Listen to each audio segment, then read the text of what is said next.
কেন্দ্রীয় শহীদ মিনারে সর্বস্তরের মানুষের শ্রদ্ধা ও ভালোবাসায় সিক্ত হলেন ঢাকা বিশ্ববিদ্যালয়ের সাবেক অধ্যাপক ও শিক্ষাবিদ সৈয়দ মঞ্জুরুল ইসলাম। সেখানে শেষবারের মতো তার কফিনে ফুলে শ্রদ্ধা জানান দীর্ঘদিনের সহকর্মী, শিক্ষার্থী ও স্বজন সহ সর্বস্তরের মানুষ। এ সময় বরেণ্য এই লেখককে শ্রদ্ধা জানাতে আসেন উপদেষ্টা আসিফ নজরুল ও সৈয়দা রেজওয়ানা হাসান।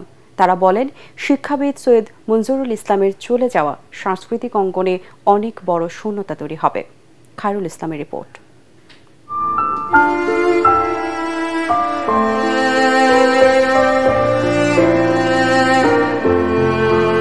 কথা সাহিত্যিক শিক্ষাবিদ সৈয়দ মঞ্জুরুল ইসলাম আবারও প্রিয় ক্যাম্পাসে এসেছেন, তবে শেষবারের মতো নিথর দেহে। ঢাকা বিশ্ববিদ্যালয়ে শিক্ষাজীবন শেষ করে সেখানেই শিক্ষকতা করেছেন অধ্যাপক সৈয়দ মঞ্জুরুল ইসলাম। 4 দশকেরও বেশি সময় কাটিয়েছেন প্রিয় এই ক্যাম্পাসে। প্রিয় শিক্ষককে শেষবারের মতো শ্রদ্ধা জানাতে হাজির হন শিক্ষক ও শিক্ষার্থীরা। ফুলেল শ্রদ্ধা, ভালোবাসা আর চোখের জলে বিদায় জানান তাকে। তার বিদায় দেশের জন্য অপূরণীয় ক্ষতি বলছেন শিক্ষক ও শিক্ষার্থীরা।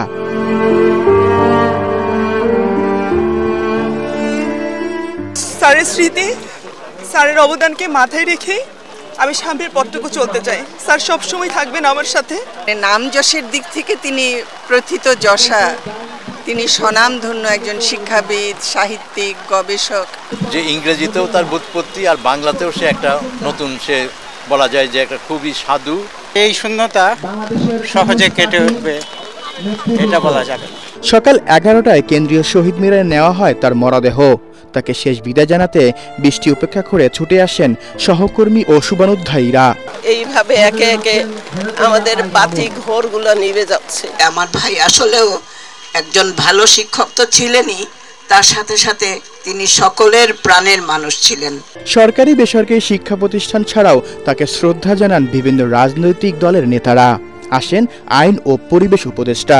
উনি প্রচন্ড নির্লোভ ছিলেন। ওনার যেটাই বিশ্বাস থাকুক, যার প্রতি ভালোবাসা থাকুক, কোনো লোভ থেকে করতেন না, নিজের বিশ্বাস থেকে করতেন। খুব অ্যাম্বিশিয়াস মানুষ ছিলেন না, যেটা করতেন, যেটা ভালোবাসতেন সেটাই করতেন, সেটারই চর্চা করতেন। দেশের প্রথম স্যাটেলাইট চ্যানেল এটিএন বাংলার পক্ষ থেকেও অধ্যাপক, প্রাবন্ধিক, কথা সাহিত্যিকের প্রতি শেষ শ্রদ্ধা জানানো হয়। তার মৃত্যুতে আসলে সংস্কৃতি অঙ্গনে একটা বড় ধরনের গ্যাপ তৈরি হলো। বাদ জোহর ঢাকা বিশ্ববিদ্যালয় কেন্দ্রীয় মসজিদে জানাজা শেষে সৈয়দ মঞ্জুরুল ইসলামকে দাফন করা হবে মিরপুর বুদ্ধিজীবী কবরস্থানে। খায়রুল ইসলাম, এটিএন বাংলা, ঢাকা।